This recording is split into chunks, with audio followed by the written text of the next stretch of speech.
राधे राधे महाराज जी। महाराज जी, मैं आपका सत्संग व वार्तालाप 3 वर्ष से सुन रही हूँ और राधा नाम जप करती हूँ। महाराज जी, मेरा प्रश्न है कि बिना गुरु दीक्षा के भगवत प्राप्ति कैसे हो सकती है? हमारे गुरु जी पूज्य हरि बाबा जी महाराज हैं, उन्होंने कभी किसी को गुरु दीक्षा नहीं दी, केवल नहीं, आप नाम देखो, गुरु दीक्षा का मतलब कंठी बंधाना ही केवल नहीं होता।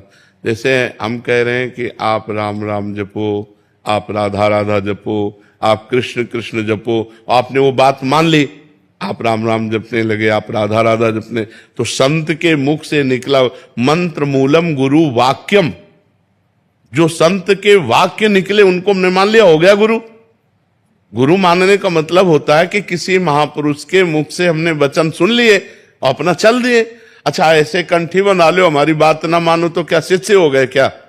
उससे तो शिष्य नहीं माने जाओगे कि आपने कंठी बना ली, तिलक ले लिया, मंत्र ले लिया और मनमानी आचरण कर रहे हो, तो वो शिष्य थोड़ी हो गए। और लाखों लोग ऐसे हैं जिन्होंने कंठी नहीं बनाई, हमारी बात मान रहे हैं, तो क्या उनका कल्याण नहीं होगा? उनका पक्का कल्याण होगा।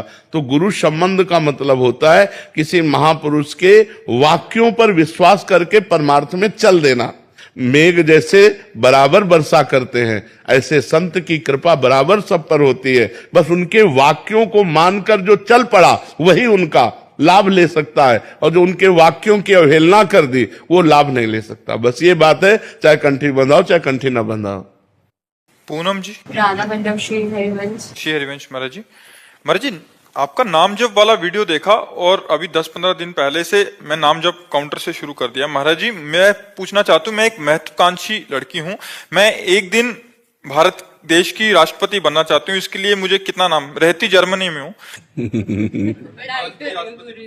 हाँ, क्यों नहीं बन सकती है वो?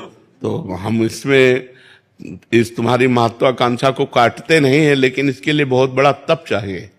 मतलब ये छोटी मोटी बात नहीं है, बहुत बड़ी तपस्या उसने की पूर्व जन्म में, इस जन्म की नहीं है, इस जन्म की तपस्या नहीं है, ये पूर्व जन्म की तपस्या है। पूरे भारत में कितने संत महात्मा, कितना सब, गंगा यमुना, कितना अयोध्या मथुरा काशी कांची अवंतिकापुरी, कितनी महिमाशाली देश है, और इस देश की वो राष्ट्रपति है। तो पूर्व जन्म में तपस्या, तो आपका भजन इतना श्रेष्ठ हो तो राष्ट्रपति बनना तो छोटी बात है। भगवान के समीप पहुंचकर परम पद प्राप्त हो जाता है, भगवान की प्राप्ति हो जाती है। भजन से क्या नहीं हो सकता? तो खूब नाम जप करो और भगवान से प्रार्थना करते रहो कि प्रभु जिसमें हमारा मंगल हो वही आप विधान करो। तो ना इस जन्म में सही तो अविनाशी जीव है, अगले जन्म में आप जन्म ही मिलेगा। नहीं, भगवान की प्राप्ति तो इसी जन्म में, लेकिन राष्ट्रपति की प्राप्ति के लिए थोड़ा संशय है। जगतपति तो मिल सकता है, पर ये सांसारिक पद है ना, जगतपति चाहिए, जगतपति चाहिए। जगतपति के तो मिलने के लिए बिल्कुल सरल रास्ता है, आर्त भाव से पुकारो। भगवान स्वयं गीता जी में कहते हैं, अनन्य चेता सततम यो माम स्मृति नित्यसा तस्याहम सुलभा पार्थ। सुलभा, मैं उसके लिए सुलभ हूं। कौन? जो मेरा अनन्य चिंतन करता रहता है। अगर हम भगवान का निरंतर नाम जप कर रहे तो शरीर रहते या शरीर छूटते मुझे निश्चित भगवत प्राप्ति होगी, इसी जन्म में होगी। खूब नाम जप करो।